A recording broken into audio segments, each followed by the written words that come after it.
Comisión de Ordenamiento Territorial porque no existía. En la primera conversación que tuvimos con la ministra, la cual me pareció sumamente importante porque en el marco, se dio en el marco de la desaparición del Ministerio de Ambiente de la Nación, entonces se daba en el marco de la creación de un Ministerio de Ambiente en la provincia, por lo tanto que le daba categoría política, digamos, al ambiente, algo que por lo menos yo y la gestión que llevamos adelante en Villa Ciudad Parque entendíamos que debería tener. Cuando hablo de categoría política no me refiero estrictamente a cuestiones partidarias, sino me refiero a que evidentemente se necesita decisión política para entrar las cuestiones socioambientales de la provincia de Córdoba. En la primera conversación, básicamente el ministerio se llama Ministerio de Ambiente y Economía Circular porque la ministra viene de coordinar el COIS en la ciudad de Córdoba y hacer un trabajo muy importante con respecto a la economía circular. Pero me parecía importante dejarle de manifiesto cuáles eran las razones por las cuales a mí me parecía importante el traspaso de Secretaría a Ministerio de Ambiente, ¿no? Y cuál había sido de alguna manera el eje fuerte en la gestión en Villa Ciudad Parque. Y tenía que ver con el ordenamiento del territorio. Yo creo que la gran mayoría de los problemas que tiene la provincia de Córdoba en términos socioambientales vienen de la falta de ordenamiento territorial. Esto no es solamente parte de la experiencia o del recorrido que vengo teniendo en el territorio, en Calamuchita, en el departamento de Calamuchita y en otras partes de la provincia, sino que realmente es algo que se pone de manifiesto desde hace muchos años en la provincia, no solamente en las zonas serranas, que uno las puede determinar desde Achiras hasta Cruz del Eje, digamos, sino también en el norte cordobés, donde evidentemente la ganadería se lleva puesto el bosque nativo, digamos, ¿no? Y en muchos casos también las economías regionales. La ganadería intensiva, digo, ¿no? Entonces, bueno, básicamente puse un poco de manifiesto cómo había sido el modelo de gestión de Villa Ciudad Parque en un marco geopolítico muy similar a este, quizás con otro nivel de desarrollo, pero también con un marco de serrano, con un espejo de agua muy importante que es el dique de los Molinos, con el río de los Redartes y también como cuenca media o como embudo, digamos, de una de las cuencas más importantes que tiene la provincia, de donde sale casi el 60% del agua de la provincia, que son las Sierras Grandes, digamos, ¿no? Champaña. Entonces, bueno, a partir de ahí se creó la Dirección General de Ordenamiento Territorial. Un desafío enorme, enorme. Córdoba tiene 427 municipios y comunas. Solamente el 8% de la provincia pertenece a ejidos aprobados. El 90% de la provincia es de lo que se llama, mal llamado zona gris, o de la zona gris, digamos, que no pertenece a ningún ejido, por lo cual, de alguna manera, el desafío es enorme. La creación de, cuando creamos la dirección, nos planteamos no solamente ir detrás de las problemáticas que tiene la provincia, porque si no es como ir corriendo detrás de la pelota en términos futbolísticos, sino también de crear un programa que tenga que ver con el ordenamiento del territorio, o sea, con el aporte del ordenamiento del territorio. Cuando digo aporte, ¿por qué aporte? Porque en realidad el ordenamiento territorial es potestad de los municipios y comunas. Obviamente que ningún ordenamiento del territorio, ninguna zonificación puede ir en contra de una ley provincial, como ninguna ley provincial puede ir en contra de una ley nacional. Este programa de ordenamiento territorial lo estamos llevando adelante en la cuenca de los Molinos, que implica aproximadamente 7 comunas y una zona que no tiene ejido, que es la zona de Atospampa, Villaverna y Villaco. Y obviamente que el ordenamiento del territorio en la provincia de Córdoba está atravesado por una ley, que es una ley nacional, que tiene su ayornamiento con una ley provincial, que es la 9814, que es la Ley de Ordenamiento Territorial de Bosque Nativo. Esa ley de alguna manera ordena el territorio en términos del bosque nativo, pero de alguna manera zonifica también la provincia, determinando zonas de alta conservación de bosque, que son las zonas rojas, zonas amarillas y zonas verdes. El ordenamiento del territorio básicamente es un instrumento de planificación de uso del suelo. es un instrumento sumamente importante para la gestión, sumamente importante. Y ese instrumento de planificación de uso de suelo articula no solamente la variable ambiental, sino que también articula variables económicas, productivas, variables sociales, variables culturales, para desarrollar una comunidad o una región de manera equilibrada entre lo que tiene que ver el desarrollo de una comunidad y la naturaleza. No se puede pensar al ambiente sin la comunidad, como tampoco se puede pensar a la comunidad sin la comunidad. Por eso creo que es muy importante la participación ciudadana. El ordenamiento del territorio sí o sí necesita de la participación de la ciudadanía, de la comunidad organizada. ¿Cuál es la comunidad organizada? Son las instituciones, las fuerzas vivas de una comunidad que todos los días construyen la comunidad desde su ámbito. Digamos, ¿no? Dígase un club, una agrupación gaucha, una asociación civil, todas las instituciones que una cooperadora y obviamente el gobierno local. Lo que está sucediendo hoy acá y que viene de alguna manera sucediendo en la provincia desde que asumimos la gestión es algo sumamente importante porque es una combinación, una fórmula sumamente necesaria para gestionar las problemáticas y los conflictos territoriales. Conflictos que son, no digo naturales, digamos, a pesar de que lo son también, que tienen que ver con la tensión del crecimiento. Estamos la comunidad, los gobiernos locales y en este caso el Estado provincial a partir de la Dirección de Ordenamiento, la Dirección de Cuenca y el Ministerio de Ambiente. O sea, tres dimensiones sumamente importantes, diría yo, las más importantes, las que tienen que estar en una gestión de conflictos de un territorio. Esta creación de la Dirección de Ordenamiento Territorial ha generado también una demanda tremenda, digamos, porque evidentemente los conflictos son muchos. Se dio al mismo tiempo de tener la decisión política de aprobar una ley de cuencas con una autoridad de cuenca donde ha sucedido algo sumamente importante, quizás hasta inesperado en la provincia de Córdoba para quienes no venimos del espacio político tradicional que gobierna la provincia, pero que hoy estamos trabajando y siendo funcionarios públicos, que es de poner a personas idóneas, como por ejemplo Emilio, quien hace muchos años viene trabajando sobre la cuenca San Roque. Por lo tanto, esas decisiones políticas de alguna manera nos fueron generando a quienes decidimos estar acá y hacernos cargo de esto, nos fueron generando esperanza. Un condimento fundamental para la militancia política y para creer en las transformaciones.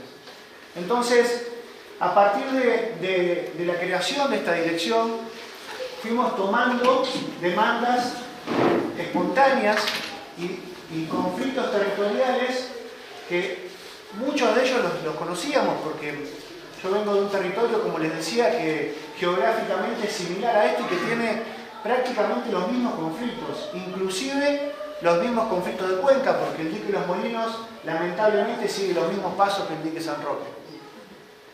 También es un espejo de agua que tiene problemas de salud y que básicamente tiene problemas con la cianobacteria. Y también tiene las mismas causas de esos problemas. Evidentemente, cuando hablamos de cianobacteria, hablamos de carga orgánica, y cuando hablamos de carga orgánica, estamos hablando de desarrollo inmobiliario, estamos hablando de ganadería, estamos hablando de fósforo y nitrógeno, que son agroquímicos también. Estamos hablando de un complemento de cosas que evidentemente han generado un problema de salud importante en los espejos de agua de la provincia. Pero bueno, evidentemente hay una decisión política, por lo menos hasta este momento, y me consta de eso, yo coincido con Emilio de que hay una decisión política de avanzar en esto, porque evidentemente si no, no estaríamos nosotros acá. Y evidentemente las consecuencias que venimos teniendo con respecto al ordenamiento del territorio no solamente son consecuencias ambientales, no solamente son problemáticas ambientales, sino también que en muchos casos empeoran la calidad de vida de las comunidades, digamos. El avance inmobiliario totalmente desenfrenado no solamente genera un impacto en el monte nativo, también en los servicios básicos de una comunidad. Y cuando me refiero a los servicios básicos no me refiero solamente al agua y a la luz. Me refiero también a la infraestructura de salud, me refiero a la infraestructura escolar, educativa, me refiero a la conectividad, a los caminos, a la demanda que se produce sobre los gobiernos locales. Yo fui jefe comunal, por lo tanto, de demandas locales entiendo bastante, digamos. Y cuando las comunidades crecen sin una planificación, o sea que cuando el Estado no ordena, ordena el mercado. Y muchas veces el mercado ordena, no quizás con una mala intención, pero ordena en base a sus particularidades y a sus intereses particulares. Y evidentemente el ordenamiento del territorio se tiene que dar desde los gobiernos locales porque es con normativa y con participación ciudadana, con la mirada de todos, inclusive también del negocio inmobiliario, pero con la mirada de todos y de todas. Porque las consecuencias son de todos y de todas. Entonces, ese ordenamiento del territorio, ese proceso de ordenamiento, que evidentemente no es sencillo, que no es de un día para el otro, que empieza y que tiene que tener un fin, porque estamos también en momentos donde la credibilidad en la política está muy debilitada. Hacer política hoy es muy difícil, muy difícil. Por lo tanto, las cosas tienen que empezar y tienen que terminar. El ordenamiento del territorio y la planificación y la zonificación y los códigos forestales y los códigos de edificación son dinámicos, no son estáticos, porque las comunidades crecen. No solamente crecen porque se va a comprar un terreno y se van haciendo casas, crecen por la misma dinámica de las familias. Yo soy abuelo, mi hija ya no viviría conmigo, viviría en otro terreno, en otra casa, por lo tanto, todos esos códigos de edificación, todas esas urbanizaciones consolidadas van generando también nuevos desafíos para los gobiernos locales. Y a veces hay que implementar políticas que tienen que ver con la época. Esta es una época importante y una gran oportunidad en la que estamos. Yo creo que cuando generamos la propuesta de decir yo no voy a salir a hacer ordenamiento del territorio sin participación ciudadana, eso lo dejé bien claro. Se lo dejé bien claro a la ministra, lo dejé bien claro en las áreas de gobierno que también tienen implicancia en los procesos de ordenamiento, como la Policía Ambiental, como la Subsecretaría de Bosques, obviamente como las autoridades de Cuenca, ordenamiento del territorio y Policía Ambiental articulan permanentemente, obviamente que la Dirección de Bosques también, la Secretaría de Sustentabilidad. Entonces, en todas esas áreas planteamos, es imposible salir a pensar la comunidad sin la comunidad. Y acá estamos. Hay un montón de detalles y de casuísticas, digamos, que evidentemente no las vamos a resolver acá. Pero sí tenemos que empezar a deshojar la margarita. Sí tenemos que empezar a hablar de lo que nos pasa. Es fundamental. Si no hablamos de lo que nos pasa, no vamos a encontrar soluciones. Y las soluciones no siempre quieren decir que vayan a salir como si uno tuviese la razón de eso. Las soluciones son la construcción de comunidad. Y para construir comunidad muchas veces hay que ceder, digamos. Eso se lo puedo decir ni siquiera con la función pública que me toca ahora, sino con la experiencia de gobierno local y con la experiencia comunitaria que he tenido en el pueblo de donde vengo. Evidentemente, no estamos acostumbrados a generar espacios de participación, no estamos acostumbrados a disentir entre nosotros, digamos, y siempre la razón la tiene uno sobre el otro, digamos.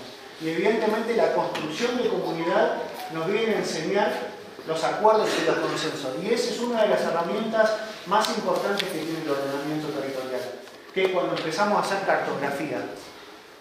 El ordenamiento del territorio tiene mucha cartografía y es poner un mapa y entender dónde estamos habitando y cómo habitamos el territorio, de qué manera habitamos el territorio. Es muy común que nuestros valles serranos tengan una invasión importante de habitantes en los últimos años, particularmente en los últimos 15, en los últimos 20, pero muy más en los últimos 4 o 5 después de la pandemia.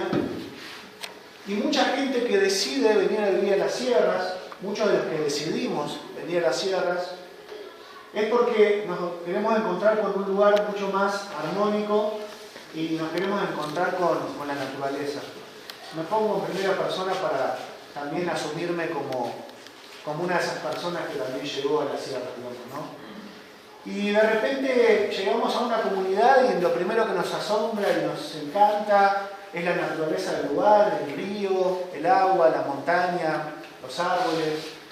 Y cuando llegamos al lugar más pequeño, que es donde vamos a habitar, empezamos con el desmonte y empezamos con que necesitamos un camino para ir a la escuela, y entonces a ese camino hay que ponerle ripio, y ese ripio sale de una cantera, y que necesito el agua, y que necesito la luz, y empiezan los impactos. El impacto de la construcción, el impacto del camino que van dejando la huella los camiones de construcción, que van trayendo los materiales, y así se va construyendo la comunidad. Todo eso es parte de cómo se va construyendo una ciudad o un pueblo, digamos. Pero evidentemente, si no hay una planificación en eso, si nosotros no le generamos a eso un código de edificación, un código forestal, si no entendemos que estamos en una dimensión biofísica también, y que también estamos en una dimensión social, y que también estamos en una dimensión económica, y que también estamos en una dimensión político-institucional normativa, nos va a ser muy difícil convivir. Esos son, de alguna manera, los parámetros con los que entendimos que tenemos que caminar esta dirección. Hace 6 meses asumimos, 7.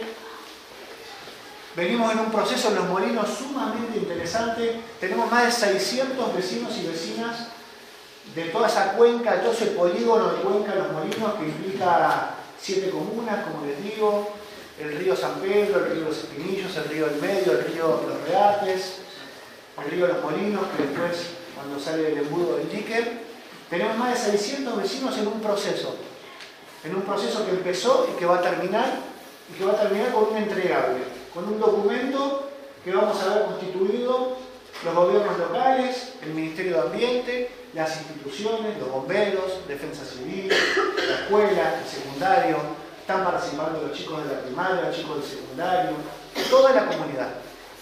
Ese documento nos va a generar una hoja de ruta sostenible de un lugar que seguramente no lo transformaremos mañana, pero que seguramente este proceso nos va a determinar un mojón hacia dónde tenemos que ir.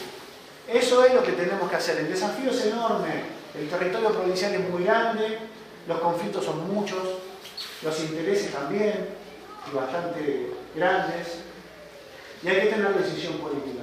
Por lo tanto, yo saludo también la invitación de Daniel, el otro día del intendente de La Falda, y de muchos gobiernos locales que están animándose a generar estos espacios, digamos, ¿no? No hay que tenerle miedo a esos espacios, sino son sumamente ricos, porque acá está la diversidad de la comunidad. De acá nosotros vamos a poder sacar ideas, acá nosotros nos vamos a poner de acuerdo y vamos a saber hasta dónde llegan los límites de los consensos y los acuerdos para construir la comunidad. Me parece que va a ser mucho más rico hacer un ida y vuelta. Yo les quería más o menos ponerle los condimentos con lo que vamos a construir este ordenamiento, la importancia de respetar las autonomías también, los desafíos que tenemos en esas zonas grises, donde muchas veces los gobiernos locales no tienen incidencia y donde muchas veces se tienen que hacer cargo de algunas cuestiones, como son la recolección de residuos, un gran tema también en la provincia. Así que creo que necesitamos la organización de la comunidad para el cuidado de lo que Francisco definió como la casa común. Un concepto sumamente sencillo para comprender lo importante de la época y la necesidad que tenemos de cuidar nuestra naturaleza, el hábitat donde vivimos. ¿A quién le haría daño a su casa, digamos, no? Por lo tanto, creo que es un concepto sumamente interesante para trabajar en esto del ordenamiento territorial. La casa común es el lugar donde habitamos todos, no solamente la familia de uno. Así que bueno, yo dejo este espacio para hacer un ida y vuelta. Estaría bueno que alguien modere la charla, bien, y que nos podamos empezar a deshojar la margarita y generar mesas de laburo, mesas de trabajo. Estamos para trabajar. Así que bueno, muchísimas gracias.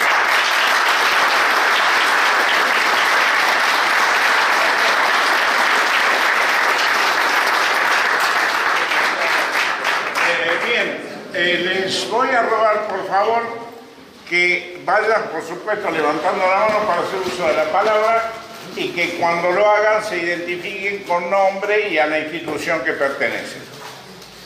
Queda abierta las cuestiones, las preguntas que quieran hacer a quienes presiden la reunión.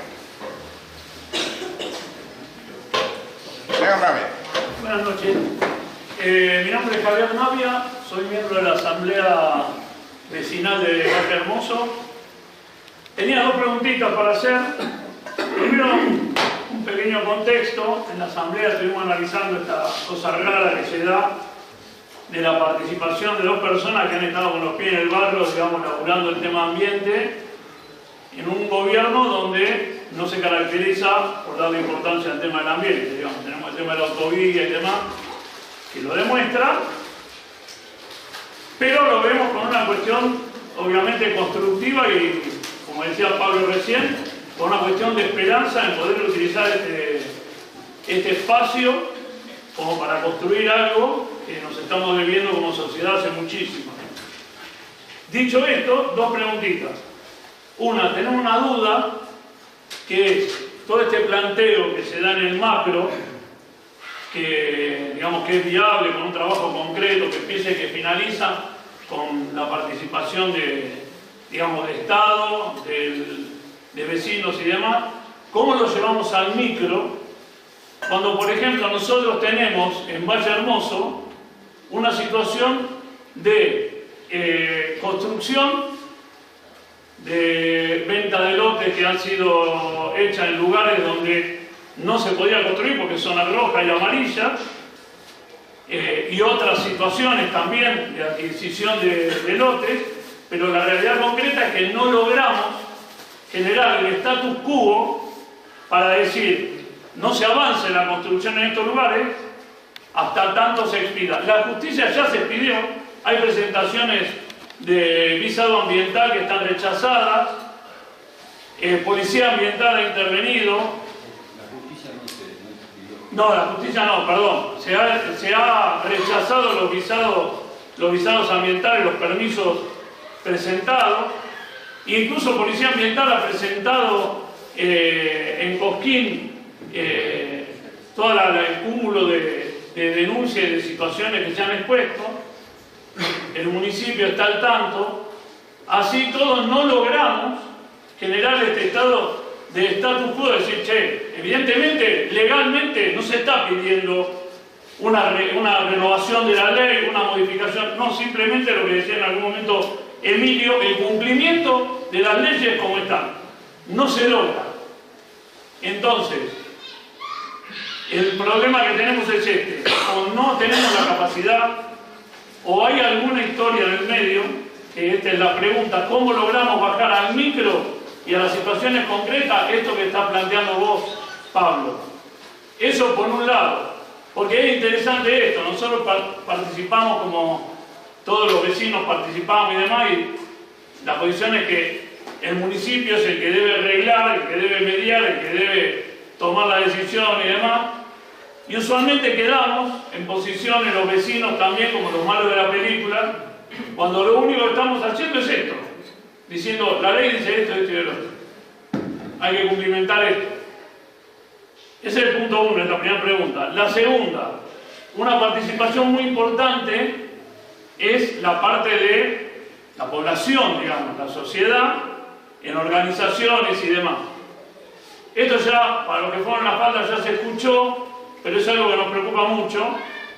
Hay una contradicción intrínseca entre participación de la sociedad y participantes que están defendiendo leyes y el tema del no avance de estas situaciones anómalas e ilegales que hoy día están procesados. De hecho, el lunes estamos yendo a Villa Dolores a lograr el sobreseimiento de los compañeros y compañeras que lo único que hicieron es decir, se están incumpliendo las leyes, y rápidamente la policía se puso, digamos, bajo las órdenes de fiscales, como la fiscal Ken, se puso a hacer acciones de la época de la dictadura, como levantar a los compañeros y compañeras a las 3 de la mañana en una acampe totalmente legal, una forma de protesta totalmente legal.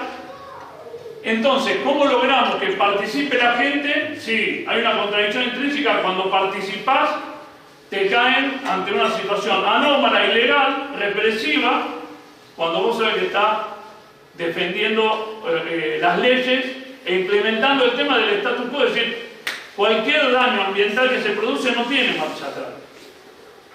Esas son las dos preguntas, no sé si quedó claro. Sí. Bueno, una está ligada al OTBN, al Ordenamiento Territorial de Bosque Nativo, más o menos entendí eso, pues un poco... en realidad, un poco la pregunta es cómo desajamos la margarita, los puntos más pequeños, y salimos de la generalidad. Con respecto al OTBN, es una ley, la 9814, el mapa se confeccionó en el año 2010, por lo tanto se debería haber actualizado en 2 periodos, porque la ley nacional dice que cada 5 años. Eso no sucedió y hoy tenemos un mapa que es el que hay. Y es la ley, y es el mapa que hay. Y donde es rojo, es rojo, donde es amarillo, amarillo, y donde es verde, verde. Ni la ministra ni yo, ninguno va a querer violar una ley, somos funcionarios públicos. O sea, entonces, ninguno va a autorizar ningún emprendimiento que sea sobre una zona roja, y si hay algún derecho que se está violando, puede interpretarse como el derecho a la propiedad privada o algún emprendimiento. En todo caso tendrá que ser la justicia la que lo dirime, porque evidentemente uno puede interpretar que hay errores cartográficos, ¿entendés? O que está mal la ley, pero es la ley. Después, ¿qué sucede en la casuística particular de, por ejemplo, acá que me he reunido con ellos, con los vecinos de Los Ángeles, el tema de Los Ángeles, podemos charlar el tema de Los Ángeles? ¿Qué sucede en el Parador de la Montaña, que es allá en Calamuchita, en Santa Rosa de Calamuchita? Es el Parador de la Montaña. ¿Qué sucede en el loteo tal?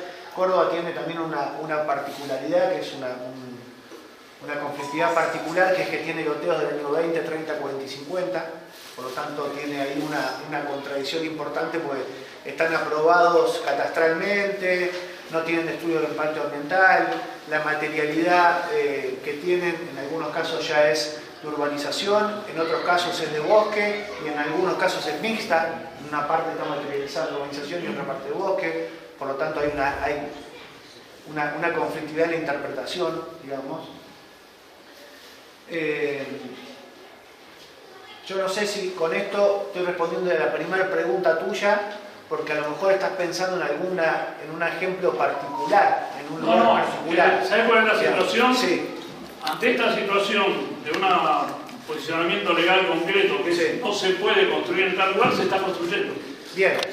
Eso es cómo lo Bien. lleva a la realidad Ahí, todo esto. Digamos. bueno, ahí pasan cosas complejas, que es, por ejemplo, que vos tenés una casa que fue hecha antes o 4 casas antes del 2010, o inclusive después del 2010. Vos dijiste algo que es importante, el status quo. Yo al status quo le llamo punto y coma, ¿no? ¿Por qué le llamo punto y coma? Sí, me van a escuchar decir bastante esta palabra, no la dije antes. Yo creo que estamos ante un punto y coma, porque no estamos ni ante un punto aparte ni ante una coma. ¿Cuál es el punto y coma? Para atrás es remediación y saneamiento, porque hemos hecho muchas cosas mal, digamos. Entonces algunas cosas las vamos a poder remediar, otras no, y algunas habrá que sanear, digamos. Y para adelante es ordenamiento territorial. ¿Qué pasa? Vos te tenés que situar en situaciones donde vos tenés un barrio a mitad de consolidar. Es que también, viste, la casuística es difícil, porque yo estoy tratando de pensar en lo que vos pensaste para hacerme la pregunta, entonces es medio complejo el tema. Pero vos tenés situaciones particulares donde tenés 4 casas, digamos, y de repente llegó alguien que dice, no, pará, vamos a aplicar la ley. Acá no se puede construir. Y de repente la 5ª casa es una persona que hizo una compra de buena fe y te dice, che, pero pará, hay 4 casas y le hicieron el año pasado. ¿No? Entonces es una situación muy compleja, porque no estoy diciendo con esto de que se tiene que hacer, estoy analizando la situación con vos y con todos. Entonces, ahí evidentemente, bueno, la ley hay que aplicarla, digamos. Y en un municipio, una comuna que tiene su ejido, la tiene que aplicar el municipio. Disculpame. Dame un segundito que le termino de responder y anotate con él así, porque seguramente... No, pero ir de vuelta era más fácil. Dale, bueno, dale. No, Dale. Entonces, te tiro un ejemplo de una situación compleja. Después vos te encontrás, por ejemplo, con un loteo del año 30-40, donde ni siquiera están abiertas las calles y la materialidad es de bosque. Zonas rojas son rojas, zona amarilla amarilla. O sea, y la materialidad de bosque, hay bosque y hay una ley de bosque que protege el bosque. O sea, en todo caso, si hay una persona de ahí que tiene o la posesión o la titularidad de eso, tendría que ir a la justicia a reclamar su derecho privado, de decir, bueno, a ver, a mis rentas me aprobó esto, ¿me entendés? Y yo vengo a desarrollar lo que soy dueño. Bueno, nosotros defendemos la ley de bosque porque somos la autoridad de aplicación de la ley. Entonces, evidentemente, va a ser difícil que en el Ministerio de Ambiente encuentre la autorización. La va a tener que ir a buscar a otro lugar. ¿Se entiende lo que te digo? No sé si con esto respondo tu primera pregunta. Después está en realidad, ¿sabes lo que pasa con todo esto? Hay un trasfondo que es la solución, porque nosotros, obviamente, la parte que vos ponés para nosotros es muy preocupante. ¿Por qué? Porque es mucho más fácil el que viene, si yo me tengo que poner con este posicionamiento, con una empresa que viene a lotear, no tengo problema. Cuando es un vecino que tiene una situación particular, no es que me da lo mío, che, no, vamos a no. El problema es, nos está faltando una instancia donde nos juntemos, porque hemos tenido reuniones y todo, nos juntemos y veamos qué solución le dan. Pero me parece que falta esa instancia, cómo van a participar los municipios, qué instrumentos se le van a dar, porque en este caso, a lo que voy, la pregunta va, ¿cómo solucionamos la situación del cumplimiento de la ley, de los vecinos que están queriendo construir de buena fe? Y me parece que está faltando un poco de protagonismo también de la parte oficial, entonces, porque estamos prácticamente charlando vecinos con vecinos y no hay una situación de decir, yo sigo. Es un tema, Javier, es un tema de ordenamiento territorial, claramente. ¿Y quién lo resuelve? Bueno, a ver, ¿cómo quién lo resuelve? Claro. A ver, yo, por ejemplo... En teoría tiene que resolver la justicia. ¿Cómo? La justicia tendría que resolver. Yo creo que la justicia se tiene que pedir en un